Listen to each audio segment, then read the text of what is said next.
You'd think you'd get used to the way the dead look at you.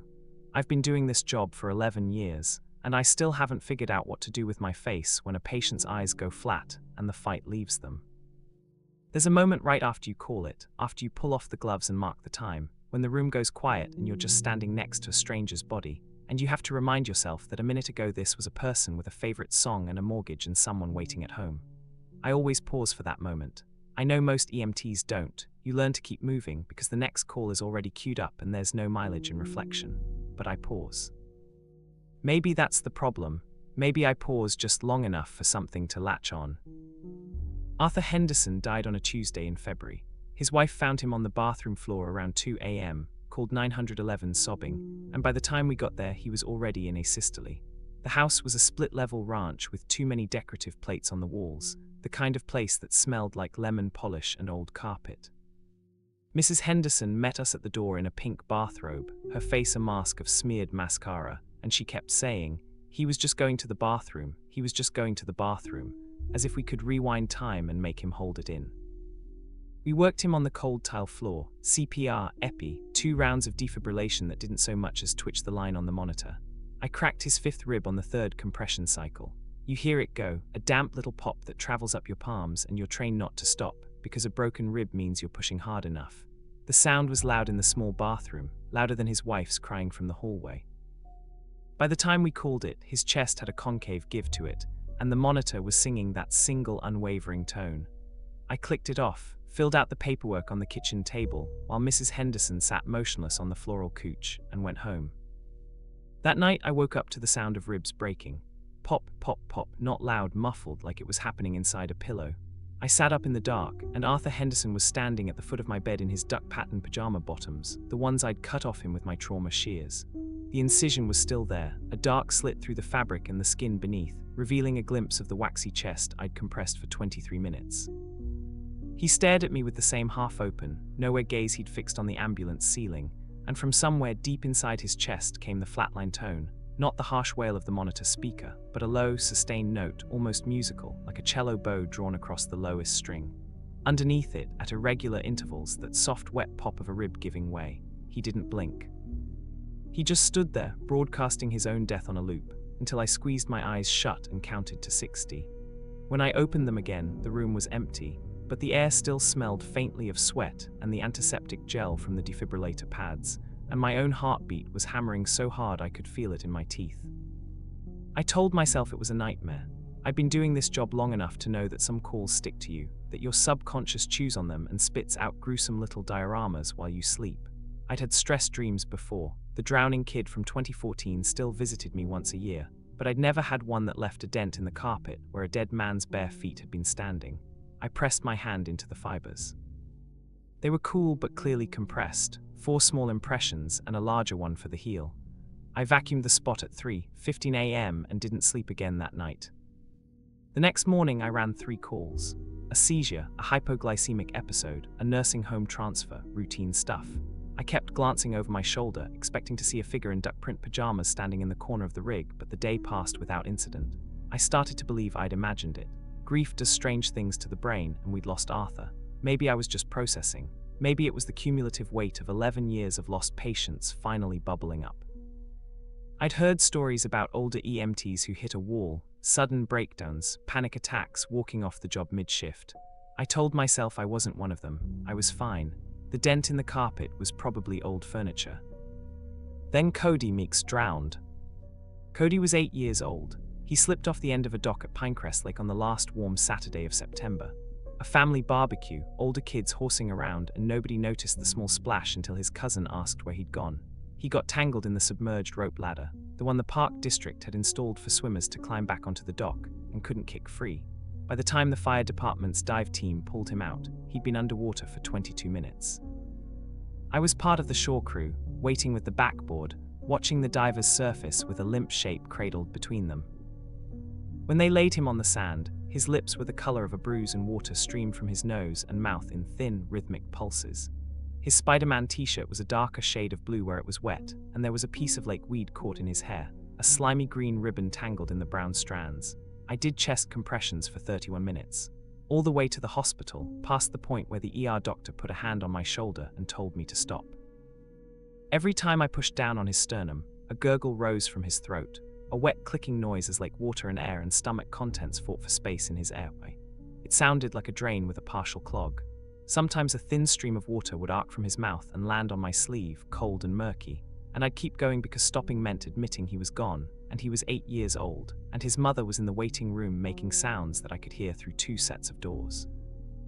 After they called it, I sat in the break room for 40 minutes. My partner Diana brought me coffee. She didn't say anything. She just put the cup next to my hand and sat down a few chairs away, scrolling through her phone, giving me space. That's the thing about partners who have worked together for years. They know when silence is the only thing that helps. I stared at the wall and listened to the memory of that gurgle, looping in my skull like a stuck record. Eventually, I went home, showered, and stood in my living room in the dark for a long time. I was afraid to go to sleep.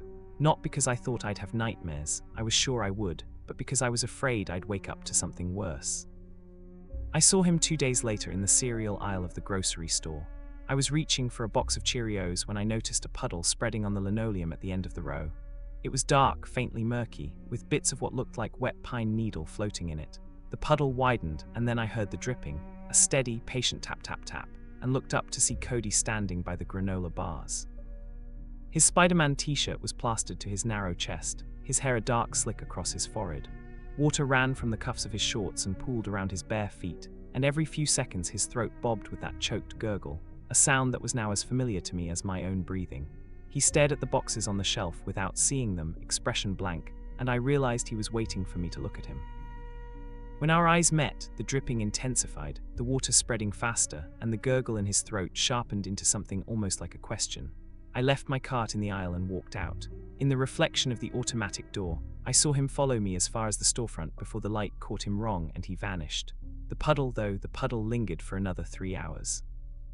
I know because I drove back to the parking lot and sat there watching the spot through the window, and at 11 p.m. the linoleum was still wet, dark water reflecting the fluorescent lights in a shape that was roughly the size of a small boy's shadow. After that, I couldn't pretend anymore. I had 2 of them now, and I knew with a cold, sinking certainty that there would be more. The question was no longer whether I was hallucinating. Hallucinations didn't leave puddles that the store manager would eventually mop up, muttering about a leak in the ceiling. The question was what they wanted, and what I was supposed to do about it. I started researching, not just the calls but the people. Arthur Henderson, 68, retired high school English teacher. He taught for 37 years at Westbrook High before taking early retirement to care for his wife, who was battling breast cancer. She'd gone into remission 2 years ago, and they'd been planning a trip to Scotland to see the village where his grandfather was born. He had a daughter in Portland who hadn't spoken to him in 5 years, some old argument about money, and a car loan that had curdled into estrangement. I found her Facebook page and stared at her profile picture for 20 minutes. A woman with Arthur's chin and Arthur's eyes, living her life in Oregon with no idea that her father was standing in a stranger's bedroom every night, beeping like a broken machine. Cody Meeks, 3rd grade. I found his school photo on the district website, a gap-toothed grin and a collared shirt that was too big for him. He loved dinosaurs. His backpack had a T-Rex on it, the one they'd pulled from the lake and bagged as evidence. He could name every species from the Triassic period, according to the teacher's note on his class page. His mother had posted a video of him on YouTube 6 months before he died, a shaky phone recording of Cody standing in his backyard with a plastic stegosaurus, explaining the difference between a stegosaurus and a triceratops with the solemn authority of a museum docent. I watched it 17 times. His voice was high and earnest, and every time I heard him say, "Actually, they lived in different periods," my throat tightened until I couldn't swallow. I thought knowing their stories would help. It didn't. It just made their presence heavier because now they weren't anonymous patients. They were Arthur, who'd never see Scotland, and Cody, who'd never learn about the Jurassic. They'd been reduced to sounds, the beep, the drip, the gurgle, the pop. I was the only person on Earth who heard those sounds, and the weight of that responsibility was starting to crush me. Marisol Vega was the one who broke something fundamental inside me. She burned to death on the I-15 interchange in November, trapped behind the wheel of a crumpled Honda Civic, while the engine block cooked and the upholstery melted into something napalm-like. A sedan had run a red light and T-boned her at 50 miles an hour, spinning her into a semi's fuel tank, and the resulting fireball was visible from a mile away. We pulled up to a wall of heat and the sound of her screaming, a sound that went on for much longer than a human body should have been able to produce it. I got close enough to see her hands beating against the driver's side window, the glass already spiderwebbed from the impact and fogged with condensation from her breath. For one horrible moment, our eyes met through the cracked glass. She was looking at me, her mouth wide in a shriek that was barely audible over the roar of the flames, and I saw the exact second when hope died in her face. She realized I couldn't reach her. The fire was too hot, the door too warped, and the extinguishers we were throwing at the wreck were doing nothing against the leaking fuel. I watched her silhouette start to sag. The screaming stopped and a different noise took its place. A sound like bacon frying, wet and frantic, punctuated by the pop of superheated tissue and a low, steady hiss as something vital gave way. Her hair caught fire like a candle wick, flaring up bright before curling into ash. When the crew finally cut her out, her body was still sizzling. The smell rolled over us in a wave, acrid and sweet, like pork left too long on the grill, and underneath that, the chemical reek of melted dashboard and seat foam. I vomited behind the fire engine and told the incident commander it was from the heat. Nobody questioned it. Half the crew was gagging. Marisol appeared that night. I was sitting on my couch, nursing a beer and staring at the muted television when the room started to get warm. A dry, prickling warmth that made my skin tighten and sweat bead on my forehead. Then I heard the crackling, a soft, continuous rustle like crumpling cellophane and the low hiss of steam escaping something wet. I turned toward the kitchen, already knowing what I would see, and there she was, standing in the corner where the wall met the refrigerator. Her body was a landscape of blackened crust and deep, glowing fissures, orange ember light pulsing beneath the char like a heartbeat. Her clothing had fused with her skin in glossy, puckered patches, the fabric melted into the contours of her torso and arms. One eye was sealed shut by a thick, seeping blister, but the other was fixed on me, bright and terrible in the ruined socket. She didn't move from the corner, but the heat radiating from her made the air wobble, and the sounds, the crackle, the hiss, the occasional wet pop of a blister bursting, layered into a constant, intimate symphony. The smell came with her, sweet, cooked, wrong. It coated the inside of my nostrils and crawled down my throat. I backed out of the living room, and when I looked again from the hallway, she was closer, standing on a circle of blackened carpet that slowly faded as the heat dissipated. She'd moved 6 feet in the space of a single breath. That night, I didn't sleep at all. I sat on the bathroom floor with my back against the tub, and through the door I could hear all 3 of them. Arthur's flatline drone from the bedroom, Cody's dripping from the hallway, Marisol's crackle and hiss from the living room. The sounds layered on top of each other, a chorus of the dead that made my teeth ache.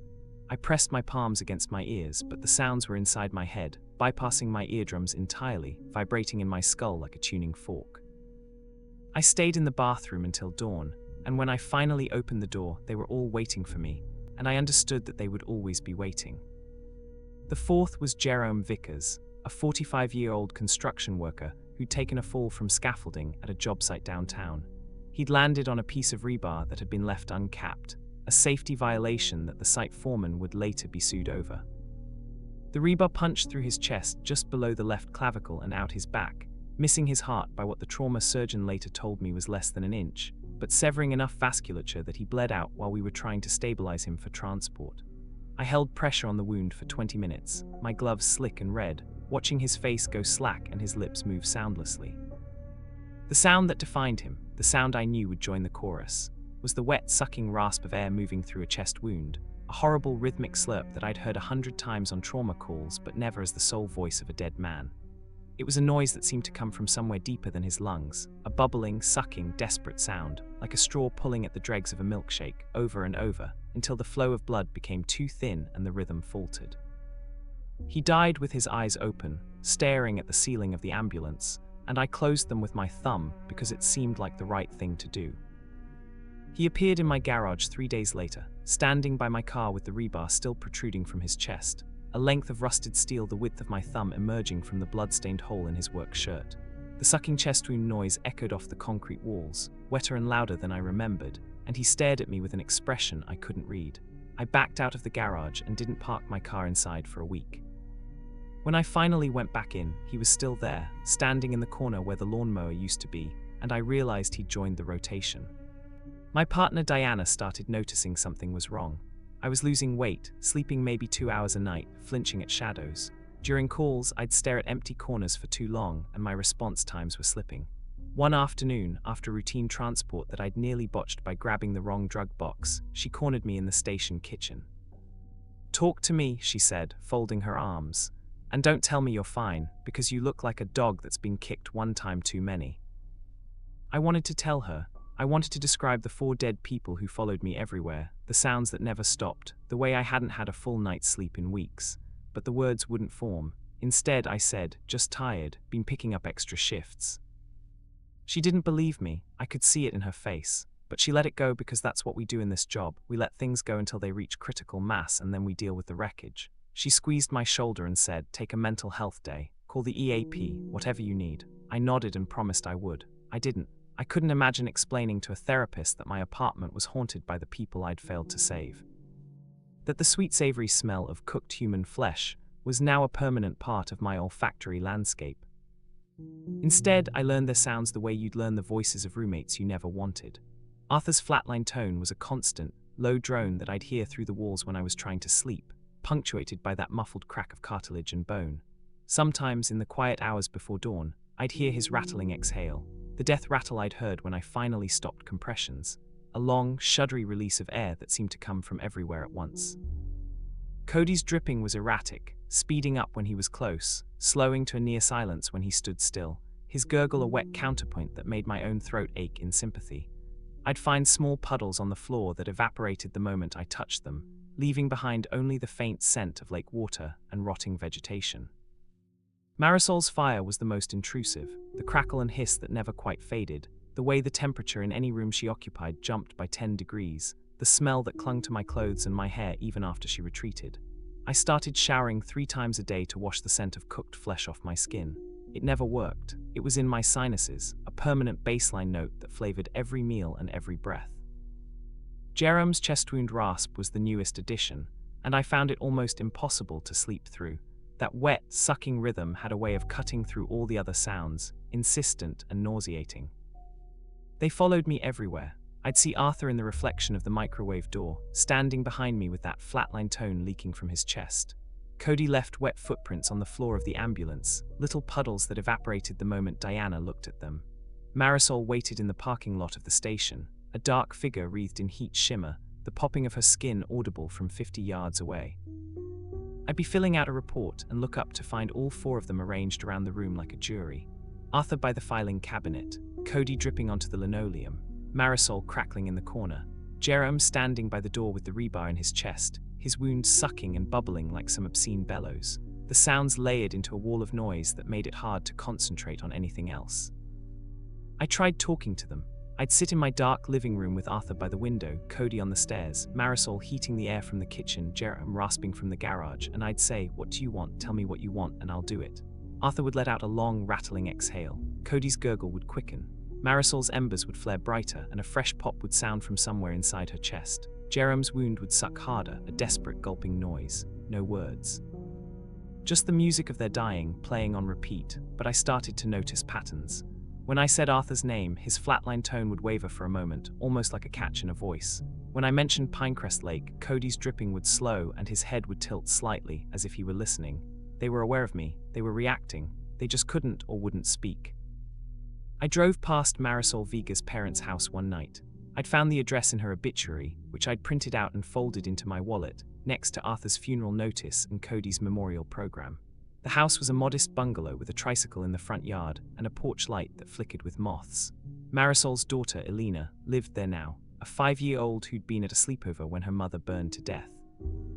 I parked across the street and watched the warm windows, and a small shadow moved behind the curtain, a child's silhouette clutching something to her chest. A stuffed rabbit I knew from the obituary. Marisol had bought it for her the week before she died.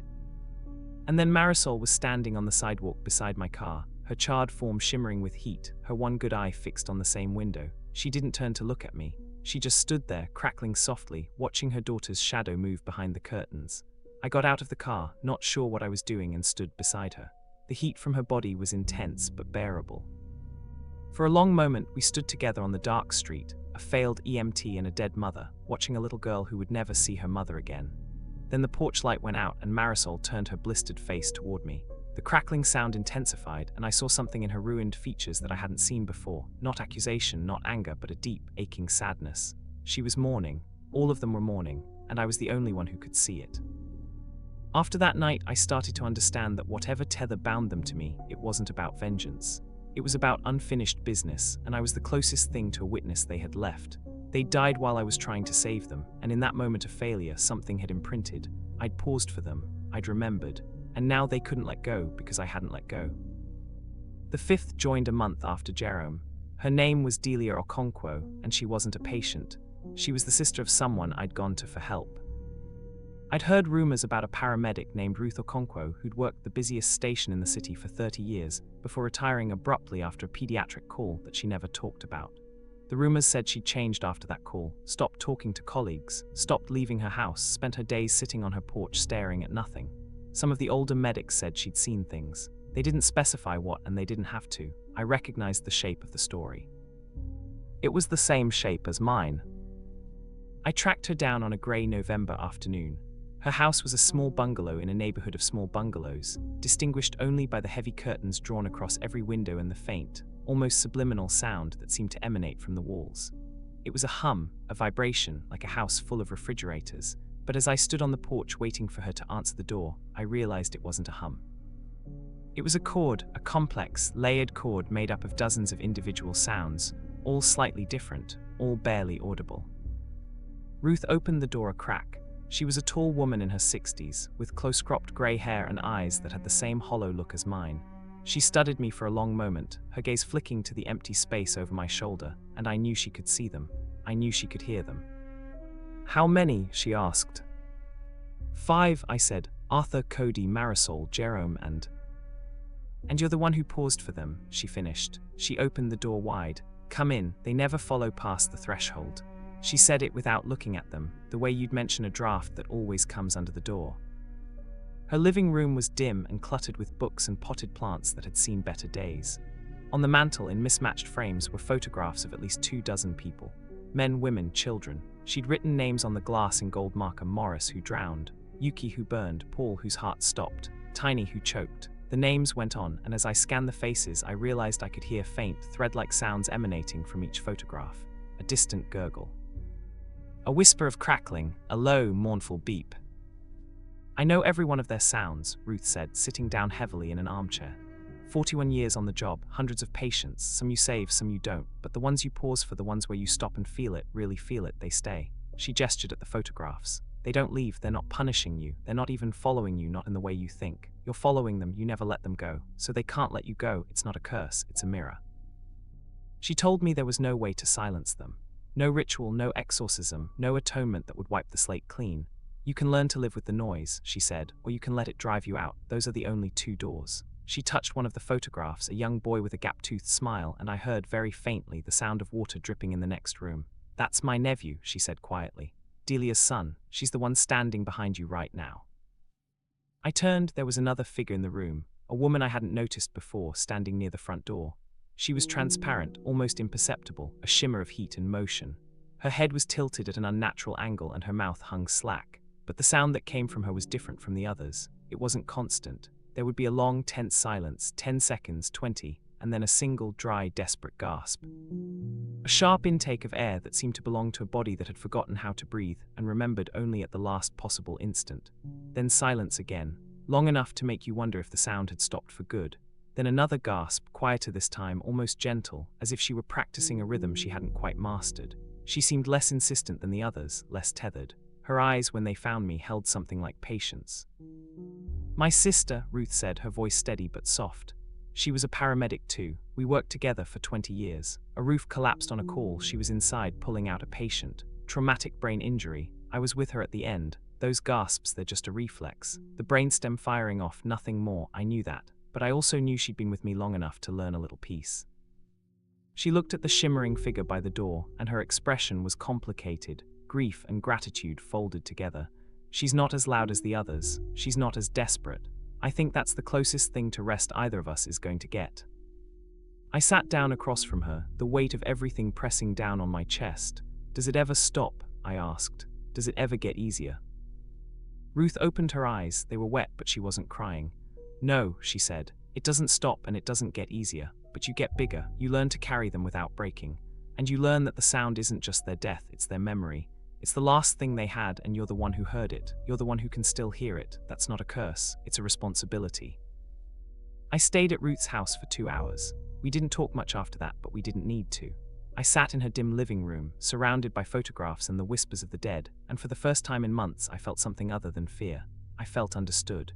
Delia stayed by the door the whole time, her gasps arriving at wider and wider intervals, as if she were slowly drifting further out to sea and only occasionally washing back to shore. When I left, my four were waiting for me on the sidewalk: Arthur, Cody, Marisol, Jerem, and now Delia, who'd apparently joined my procession as well. She stood on the edge of the group, that thin, dry gasp cutting through the cold air once, twice, then settling into a long silence that stretched for almost a full minute before the next breath arrived. Her transparent eyes fixed on me with an expression I couldn't read. I understood that she wasn't just another weight. She was a gift, a glimpse of what the others might become, given enough time, given enough care. Then I got in my car and drove home, and they all settled into the back seat, their sounds layering into a familiar chorus. Delia's gasps punctuated the noise at odd, unpredictable intervals, a reminder that silence was possible, even if it never lasted. I still see them. I see them every day. Arthur by the fridge beeping, Cody on the stairs dripping, Marisol in the kitchen crackling, Jerem in the garage rasping, Delia by the front door silent for long stretches, then a single dry gasp that barely disturbs the air before fadding again. They follow me to work and back, ride in the ambulance, stand in the corners of hospital rooms while I fill out paperwork. Diana has stopped asking if I'm okay. She's either accepted that I'm not, or she's given up. The new EMTs at the station give me a wide berth, and I've heard them whispering about the weird guy on the night shift who talks to himself. But I'm not talking to myself, I'm talking to them. I know their names now, I know their stories. When I say Arthur's name, his flatline tone wavers. When I mention Pinecrest Lake, Cody's dripping slows. When I drive past the grandparents' house, Marisol's embers flare brighter, and she presses her blistered hand against the window like she's reaching for something just out of reach. And Delia watches them all with that patient, slightly tilted gaze, her gasps arriving like gentle reminders that stillness is something you earn, not something you're given. They don't speak. They just make their sounds, the beep, the drip, the crackle, the gasp, the suck of air through a wound, and I've stopped expecting anything else. That's the thing about the dead. They don't need to tell you what you already know. I'm an EMT. This is what I do. I carry the ones who didn't make it, and they carry me right back. I still pause at the end of every failed call, still stand there with my gloves off, marking the time and letting myself feel it. I know that every time I pause, I might be adding another face to the procession. But I can't stop. It's the only way I know how to honor them, to witness them, to remember, to let their last sounds echo in someone's ears. And if you ever feel a sudden chill, hear a distant beep or the drip of water or the whisper of a fire nobody lit, if you catch the scent of something burning sweet and wrong and can't find the source, don't be afraid. It's just us passing by. A line of silent figures, led by an exhausted paramedic who hasn't slept through the night in years, walking from one call to the next. We won't stop for you. Not yet.